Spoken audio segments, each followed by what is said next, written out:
Your lunch for today. There. Chimichanga chicken.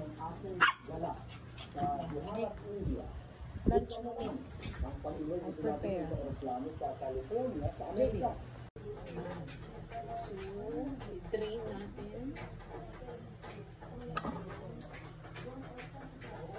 This is the lunch. Ito lang.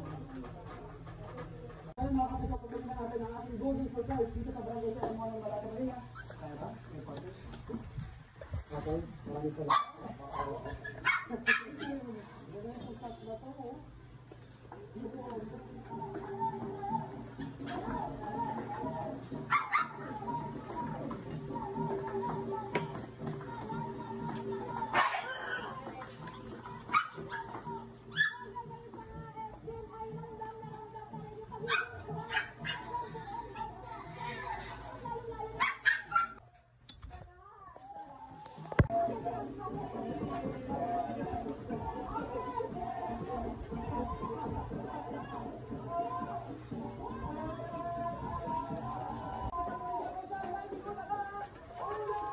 Gusto mix?